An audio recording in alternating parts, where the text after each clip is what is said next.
नमस्ते, मैं आप सबका maths Baba and welcome to study with maths Baba once अगेन। क्लास 11 लास्ट क्लास हमने लीनियर इनइक्वालिटीज को पढ़ा था, मॉड्यूलस के कुछ क्वेश्चन किए थे कंपटीशन के। आई होप आपको वो सब कुछ समझ आया।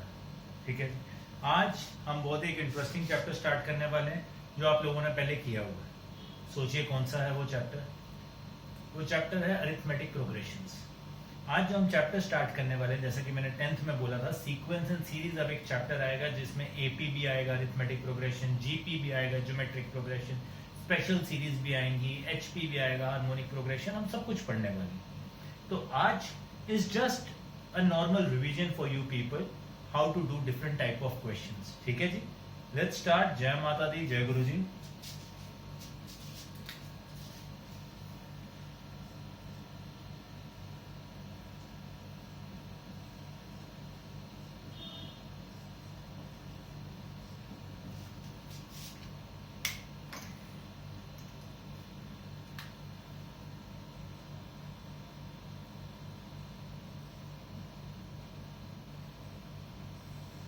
जिसको नहीं याद है उसको हम याद करवा देते हैं फटाफट से। आपको याद होगा एक एपी होती थी, अरिथमेटिक प्रोग्रेशन।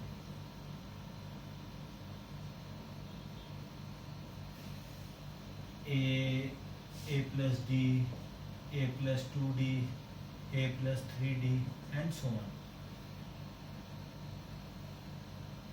ऐसी बनती थी, जिसको हम यहाँ कहते थे फर्स्ट टर्म है। A1 कह दिया, A2, A3, A4 and so on. तो क्या होता था, A2 minus A1, A3 minus A2, A4 minus A3। ये हमेशा क्या होगा, D होगा, कांस्टेंट, कॉमन डिफरेंस जिसको हम कहते हैं।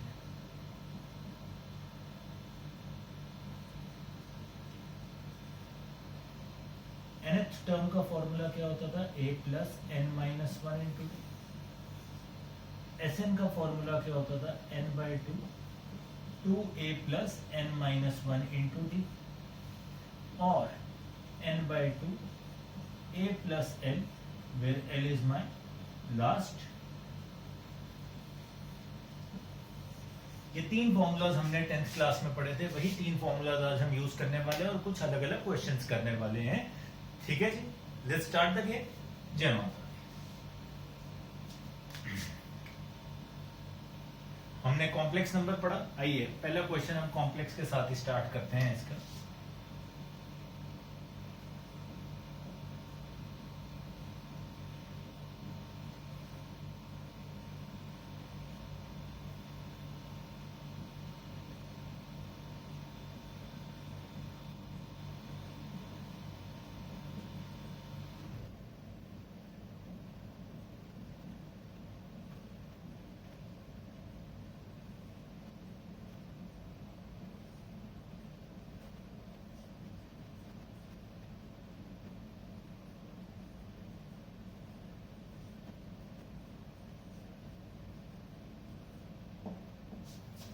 कहते हैं AP is given by 8 minus 6 iota, 7 minus 4 iota, 6 minus 2 iota। तो ये first term, second term, third term and so on. कहते हैं which term of it is purely real, purely imaginary। तो देखिए कैसे दो चैप्टर्स कंबाइन होते हैं वापस में। फर्स्ट टर्म A कितना आ गया, 8 माइनस 6 आयोटा। डिफरेंस कितना आ गया, second term minus first term.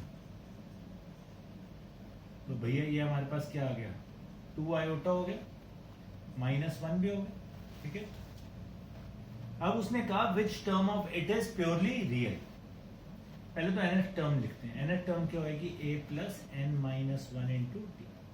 So that will be 8 minus 6 iota plus n minus one into 2 iota minus 8 minus 6 iota plus 2 iota n minus n minus 2 iota plus 1। So भैया क्या बन गया हमारे पास, 8, ये और ये तीनों क्या है हमारे रियल पार्ट। इन तीनों में आयोटा है, ठीक है ना, माइनस 6 और माइनस 2 आयोटा, माइनस 8 हो जाएगा। तो इसको हम ऐसे भी लिख सकते हैं 9 minus n plus iota 2n minus 8। इनमें से आयोटा कॉमन निकाला, ऐसे लिखते हैं। ये क्या है? NH2। अब for this to be purely real, purely real का मतलब क्या हुआ कि इमेजिनरी पार्ट क्या होगा? 0। सो दैट मीन्स ये वाला जो पार्ट है 2n minus 8 has to be 0, 2n has to be 8, n has to be 4। तो फोर्थ टर्म जो इसकी होगी वो क्या होगी? आपके पास प्योरली रियल होगी, उसमें आयोटा नहीं है।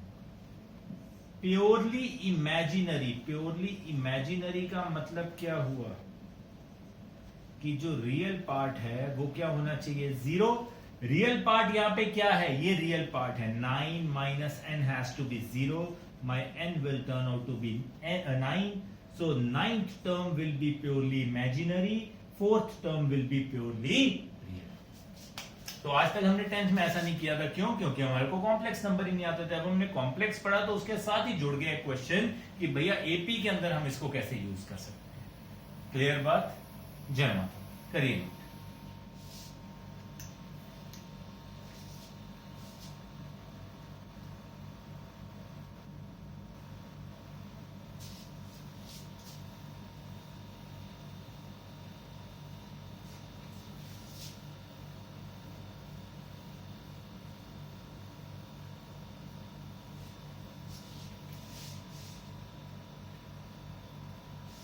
अब क्वेश्चन आता है, बहुत आता है ये, इस टाइप का क्वेश्चन।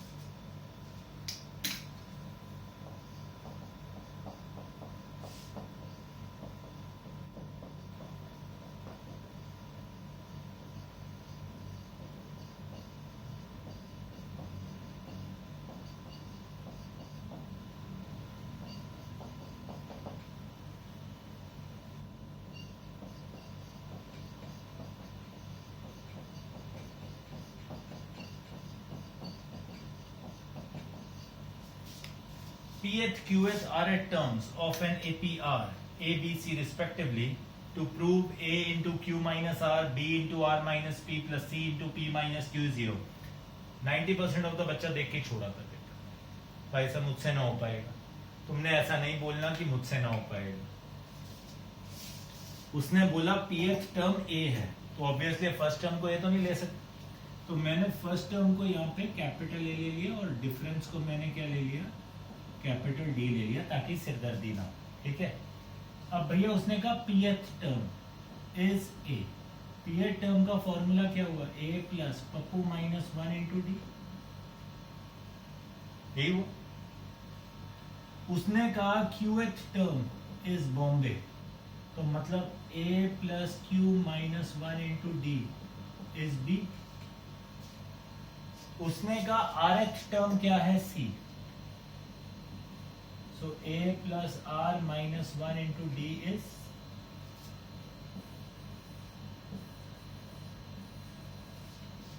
A, B और C की वैल्यू आ गई। अब करना है, लंबा क्वेश्चन है, बस ये लेफ्ट हैंड साइड में वैल्यूज पुट करनी है। A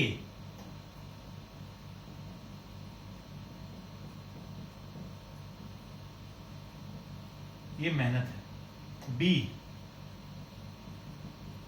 और इसी मेहनत के ही क्या है? पैसे हैं, और वो पैसे क्या है यहाँ पे? मार्क्स।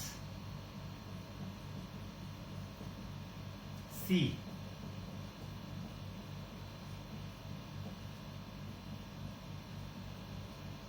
ठीक है भैया, क्या आ गया? A q minus A r, ये डीपी इंटू क्यू हो जाएगा, dp q, dp into minus r हो जाएगा minus dp r, minus D into q minus D q, minus D into minus r plus d r. लीजिए पहला वाला लिखा।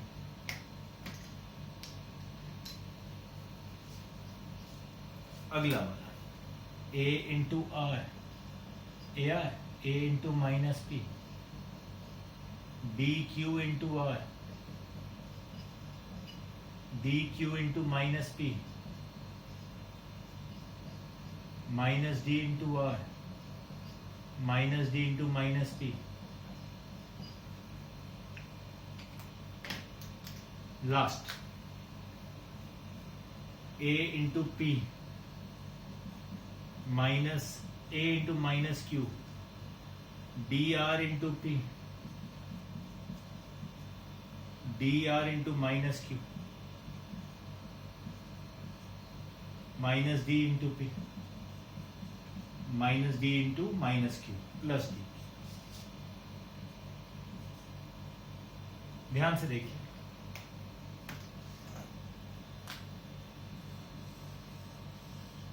ए cube minus A R plus A R minus A P plus A P cancel,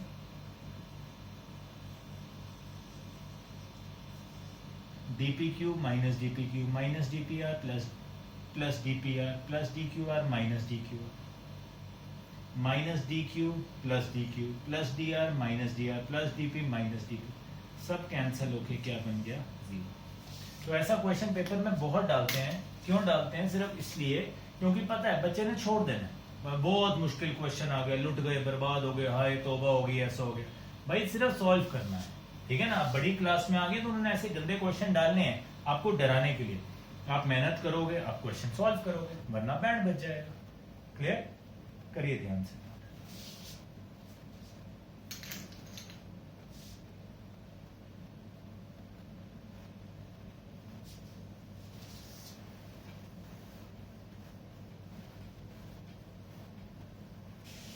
हम मोर और less यहाँ पे एक quick revision ही कर रहे हैं 10th क्लास की, ठीक है ना बच्चा party.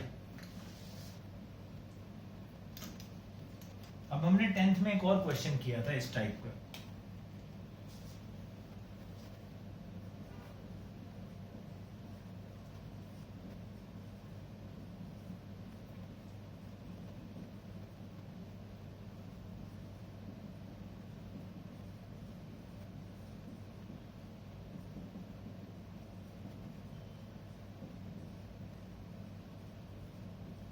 How many three-digit numbers are divisible by 9? Find their sum also. 9 से डिवाइड होने वाला क्या चाहिए? 3 डिजिट नंबर। तो पहला 3 डिजिट नंबर जो 9 से डिवाइड होता है, 90, 99, वो 2 डिजिट है। 99 के बाद क्या आएगा? 108। 108 के अंदर 9 ऐड कर दोगे 117, फिर 9 ऐड कर दोगे 126, चलता जाएगा। लास्ट में देखिए तरीका एक ही है, 1000 को डिवाइड कीजिए, ठीक है ना, जो भी नंबर है 3 डिजिट पूछा हुआ ना, तो उसके से जो रिमाइंडर आएगा माइनस कर देंगे। In this case it will be what? 999 will be the last number I guess. Sure? पक्का? देख लो, रिमाइंडर 1 आ जाना चाहिए, ठीक है। तो मतलब 999 लास्ट नंबर है। तो ये मेरा ए है, डी मेरा है जो डिविजिबल वाली चीज है 9, nth टर्म कितनी है? 999। तो nth टर्म का formula a plus n minus 1 into d, 999 is equal to 108 n minus 1 into 9। तो 999 is equal to 108 plus 9n minus 9।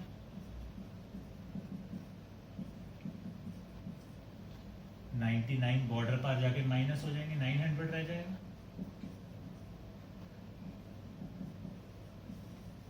तो बाबूजी ये कहता पूरे 100 टर्म्स हैं ऐसे। अब what will be the sum? Sum is n by 2 a plus l, ये होता है एक फॉर्मूला। अब मुझे लास्ट टर्म पता है 999, 100 by 2, my first term is 108 plus 999, 100 by 2 into, ये आपके पास कितना आ गया?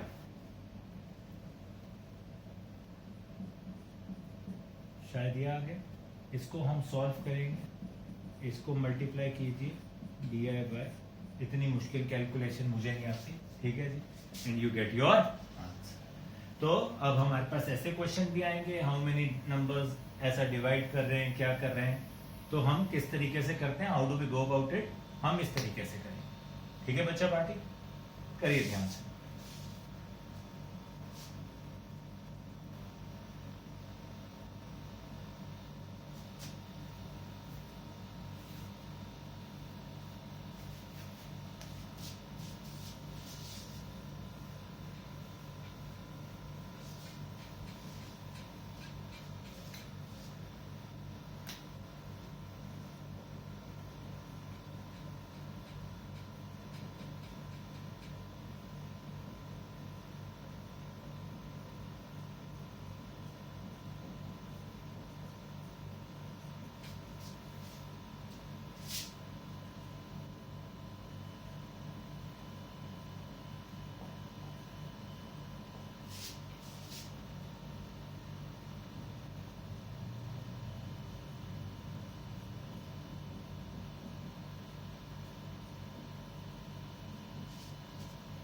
m times the mth term of AP is equal to n times the nth term, show that m plus nth term is 0. बहुत 10th में भी किया होगा, शायद 11th में भी करेंगे, बहुत इंपॉर्टेंट है, बहुत आता है पेपर में.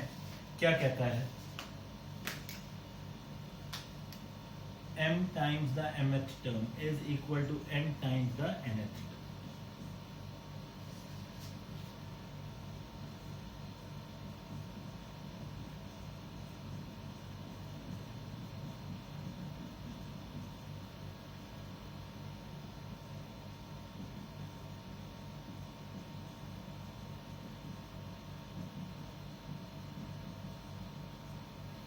मल्टीप्लाई, सबको बॉर्डर पार ले गए.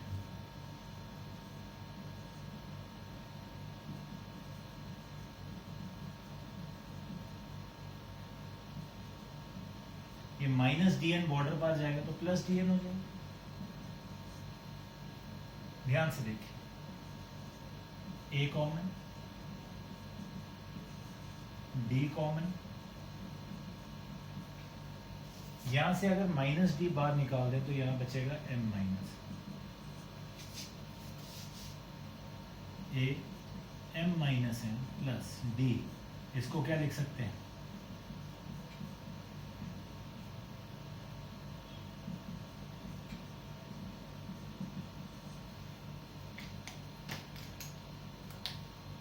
शर्मा जी, वर्मा जी, कर्मा जी, तीनों के अंदर से कौन कॉमन निकल रहा है भैया? m minus N. Sharma ji के पास क्या बचा? a. वर्मा जी के पास d इंटू M plus N. Karma ji के पास माइनस डी. भैया ये m माइनस एन यहाँ मल्टीप्लाई हो रहा है, वहां जाके डिवाइड हो जाएगा. कर सकते हैं, क्यों? m और n इक्वल नहीं होंगे, है ना. m माइनस एन 0 तो होएगा नहीं, उसमें लिखा हुआ है m times the mth term. ये आ गया. अब इसमें और इसमें दोनों में कौन कॉमन है? अगेन d कॉमन है. क्या आ गया? m plus n minus 1.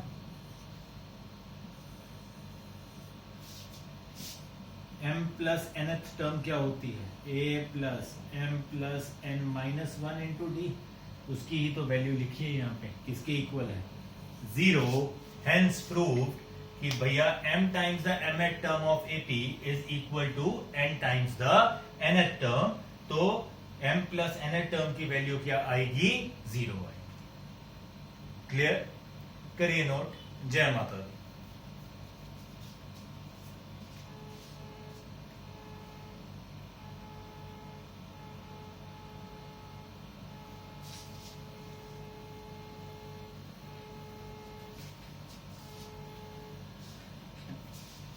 अब आपको याद होगा हमने एक और चीज की थी. क्या? टर्म्स ऑफ एपी अगर लेनी है, अगर 3 टर्म्स लेनी है तो हम क्या लेते थे? a माइनस डी, ए और a प्लस डी. 4 लेनी हो टर्म्स तो हम लेते हैं a minus 3d, a minus d, a plus D, a plus 3.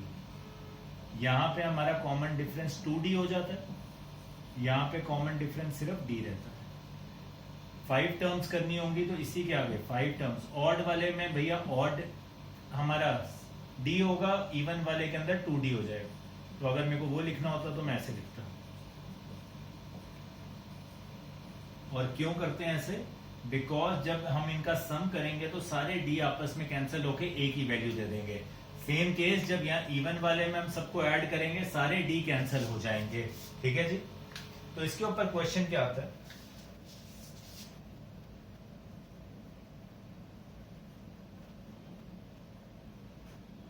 Sum of 3 terms of AP is 21 and product of first and third terms exceed second by 6. Find 3 terms. अब जहां भैया आपको सम ऑफ 3 टर्म्स लिखा हुआ, सम of 4 terms आ जाए तो आप इससे बढ़िया तरीका कोई नहीं होता. क्यों? मैंने कहा let the terms be a minus d, a and a plus d. तो उसने कहा सम ऑफ 3 टर्म्स. 21 दिया हुआ।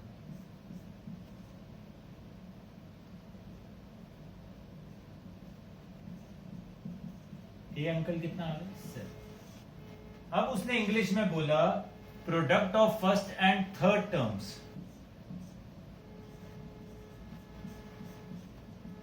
Sorry for the disturbance, you know थोड़े क्रैक लोग होते हैं। फर्स्ट एंड थर्ड टर्म्स का जो प्रोडक्ट है ये एक्सीड करता है, एक्सीड सेकंड टर्म, ये सेकंड टर्म से एक्सीड करता है, मतलब ये ज्यादा है उससे। कितना? 6। My weight exceeds your weight by 20 kgs। तो मतलब मेरा भार तुम्हारे भार से 20 किलो ज्यादा है, तो तुम अपने में 20 किलो ऐड करोगे। सेम चीज सेकेंड टर्म से ये 6 ज्यादा था तो इसमें 6 ऐड कर दिए। अब ये बन गया a square minus D square. A uncle की तो वैल्यू पता है,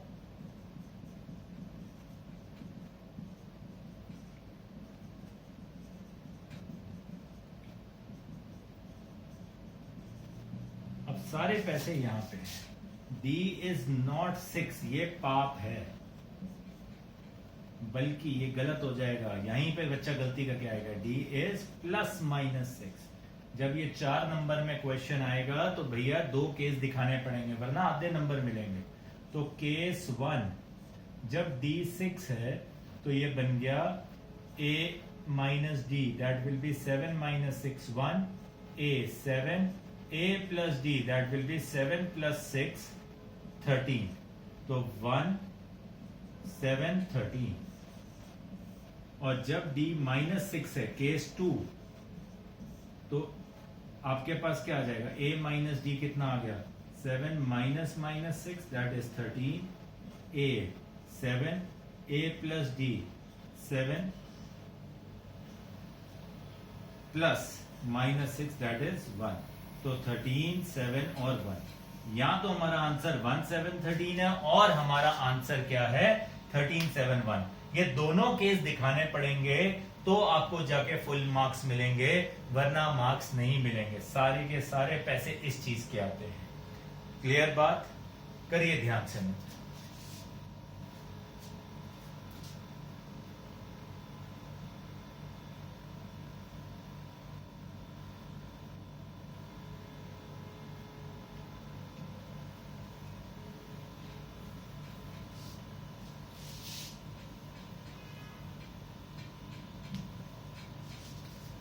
अगला क्वेश्चन इसके ऊपर आता है। Find 4 numbers in AP whose sum is 20 and sum of squares is 120. Find 4 numbers in AP whose sum is 20 and sum of squares is 120. तो भैया अब उसने 4 नंबर बोले हैं एपी के अंदर है, तो 4 नंबर वाला क्या केस लेंगे? ये वाला लेंगे। देखिए a minus 3d plus a minus D plus a plus D plus a plus 3d is 20।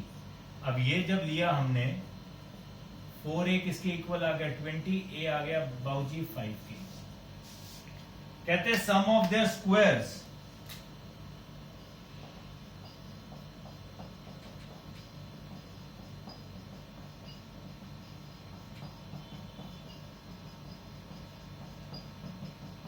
is 120.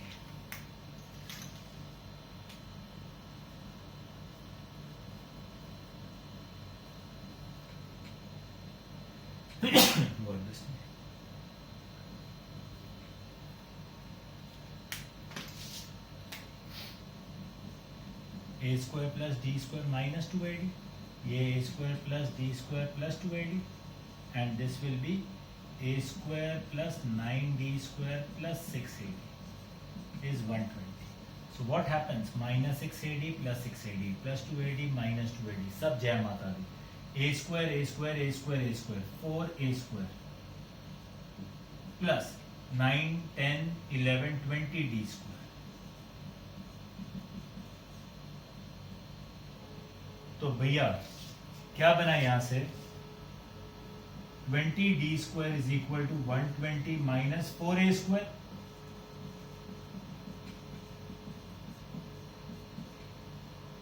तो ये 120 माइनस 100 हो जाएगा। 20d² इज 20d² कितना आ गया? बस ध्यान रखना प्लस माइनस 1 दो केस बनाने पड़ेंगे, केस 1 केस 2। भैया d क्या है 1, d क्या है -1, तो a माइनस 3d वो क्या बनेगा आपके पास? a माइनस d,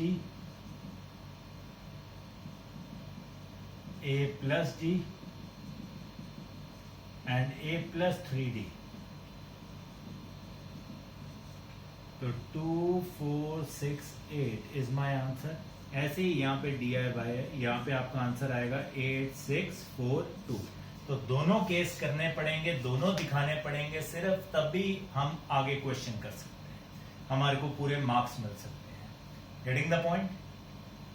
करिए नोट। जय माता दी, फटाफट से।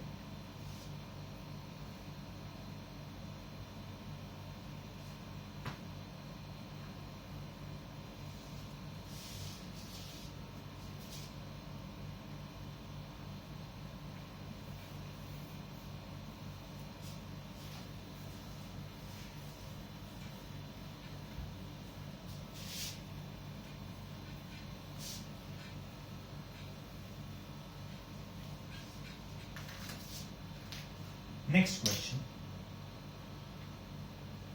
ध्यान से देखिएगा, बड़ा ही अच्छा क्वेश्चन है, बहुत ही इंपॉर्टेंट क्वेश्चन।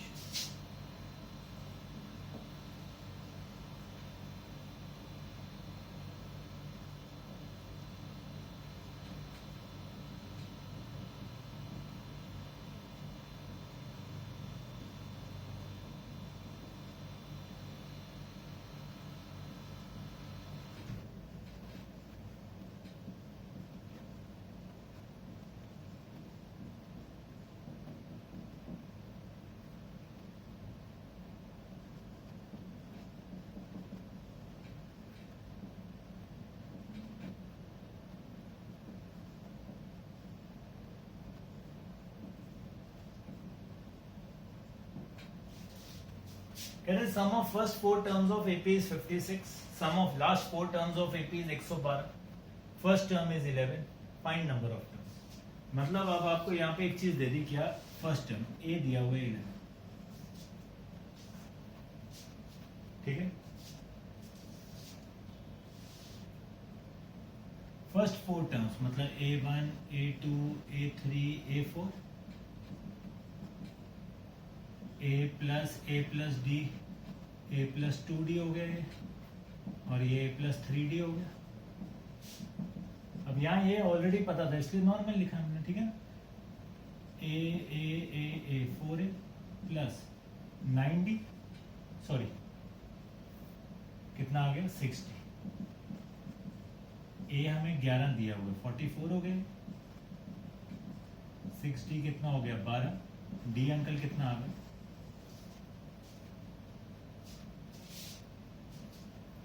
ठीक है, कोई शक? श्योर।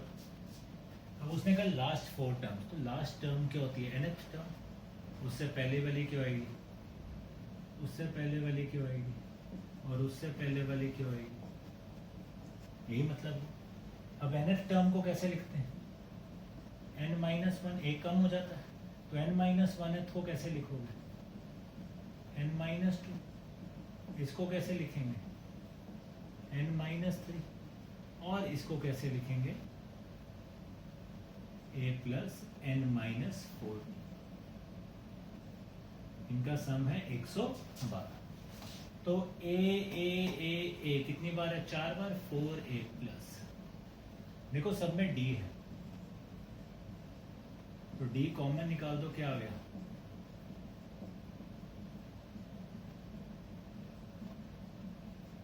लिख सकते हैं a,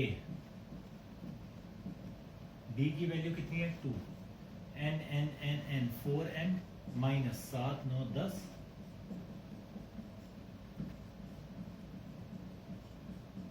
ये 44 112 में से माइनस हो जाएंगे, 56 और 68 आ जाएगा, ये वहां के divide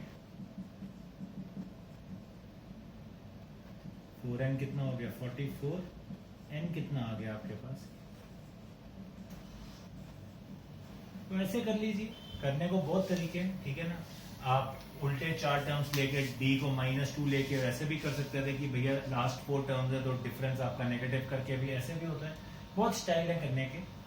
it is one of the तरीकास, ठीक है ना, टू डू द क्वेश्चन। करिए ध्यान से।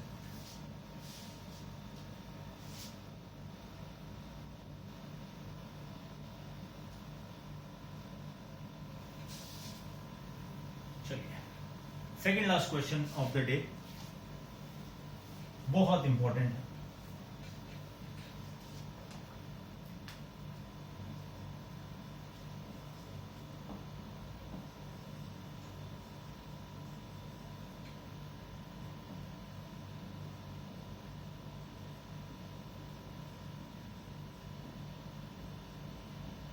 याद आया कुछ? Sum of n terms of AP is 3n square plus 2n। 10th में आता था इसके आगे what is the 4th term, 5th term, 7th term. अब क्या है, क्वेश्चन में थोड़ा चेंज आ गया।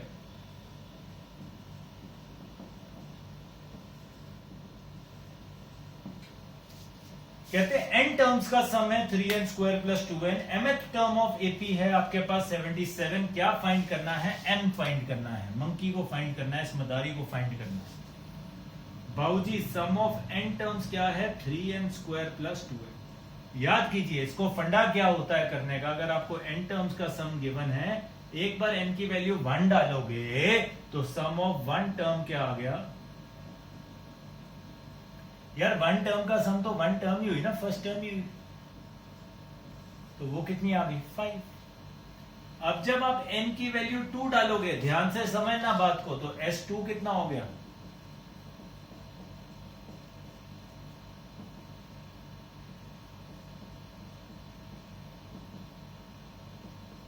S2 का मतलब क्या हुआ? पहली 2 टर्म्स का सम, तो मतलब फर्स्ट टर्म प्लस सेकेंड। अब फर्स्ट टर्म कितनी है? 5, तो बाबूजी सेकेंड टर्म कितनी आ गई? 11। सेकेंड टर्म 11 है, फर्स्ट टर्म 5 है। डिफरेंस क्या होता है? Second term minus first term, ठीक है। जब भी n terms of sum given हो, sum of n term sorry given हो, आपने एक बार n को 1 पुट किया, फर्स्ट टर्म आ जाएगी। n को 2 पुट करेंगे, पहली 2 टर्म्स का सम आ जाएगा, उससे हम क्या निकाल सकते हैं? सेकंड टर्म, एंड देन हमारा डिफरेंस आ जाएगा। उन्होंने इंग्लिश में बोला mth टर्म है 77। Okay, mth term 77, a plus m minus 1 into d is 77। That means 5 plus m minus 1 into 6 is 77।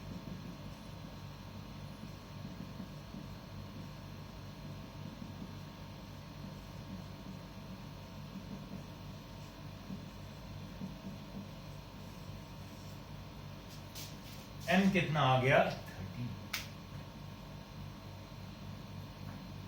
समझे? Very very very very very important question, ध्यान से करिए।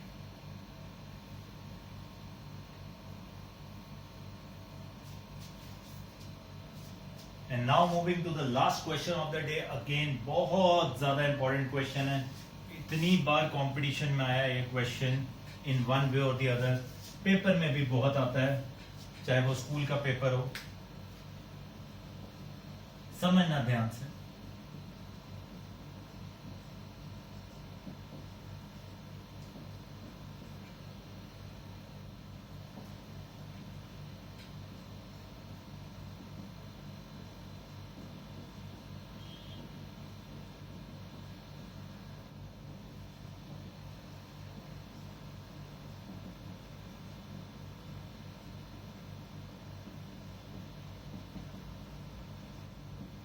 कहते sum of first n terms of 2 APs are in ratio. Sum of first n terms of 2 APs, दो अलग अलग APs हैं, उनकी जो n टर्म्स का सम है, उसका जो रेशियो बन रहा है वो ये बनता है 7n+2 रेशियो n+.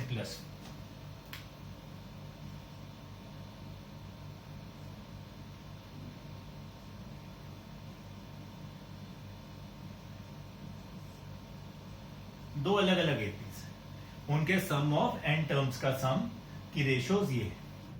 पहले वाले को ऐसे लिख देते हैं, छोटा ए छोटा डी. अगले वाले को ऐसे लिख देते हैं.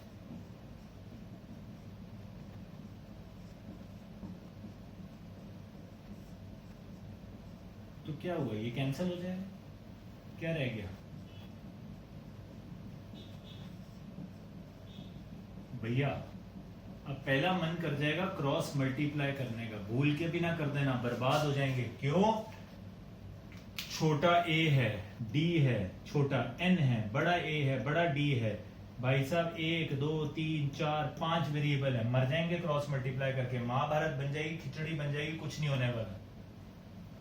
अब ध्यान से समझना सारा क्वेश्चन. कहते हैं find ratio of their 12th terms. Ratio of their 12 terms का मतलब क्या हुआ, what we need to find.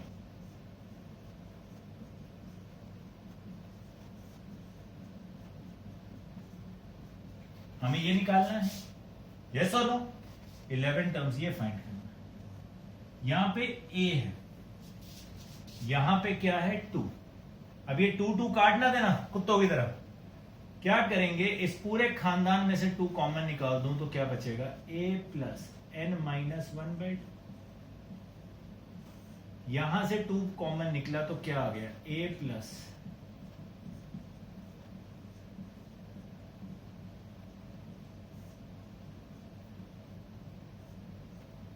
ये रह गया a+n-1/2 इंटू डी.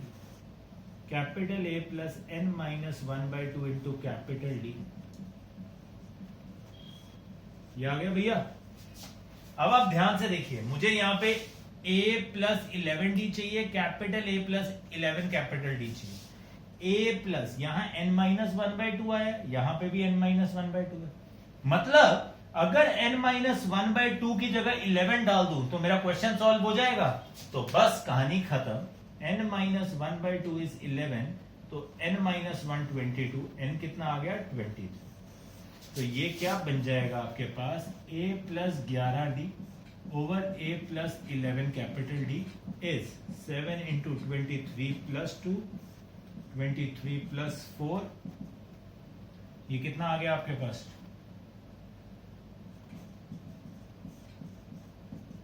163/27. हमेशा याद रखना, क्या देखना कहीं ये आपस में सिंप्लीफाई तो नहीं हो रहे. अगर हो रहे हैं तो वो भी काटापीटी होगी. इस केस में नहीं हो रहे, 3 का फैक्टर नहीं है यहाँ पे. मतलब आपसे कुछ भी पूछ लेते हैं, वो 27 टर्म पूछ लेते हैं तो 26 हम यहाँ पे n-1/2 को 26 के साथ कंपेयर कर देते. करने का तरीका सिर्फ एक है, पहले 2 को कॉमन निकाला, कैंसिल आउट किया, उसको हमने इस फॉर्म में बना दिया जो उसके साथ इक्वेट हो सकती है. उसके बाद जो भी वैल्यू हमें चाहिए हम उसको इक्वेट करेंगे और n की वैल्यू पुट करके आंसर निकालते. Clear. Your homework is NCERT खोलना अपनी बेटा, उसके अंदर अपनी एक्सरसाइज खोलना, एपी की क्वेश्चन स्टार्ट कर देना करने. ठीक है जी, बड़े आराम से होंगे. डाउट्स जो होंगे वो मैं अपने आप बताऊंगा आपको, मेरे को मैसेज कर देना, I will solve them out. ठीक है जी, and will finish off this AP वाला मजेदार पोर्शन प्रीटी सून. सारी रिवीजन ही थी आप लोगों की, इसलिए कोई टेंशन नहीं. क्लियर. जय माता दी. एंजॉय. Bye bye.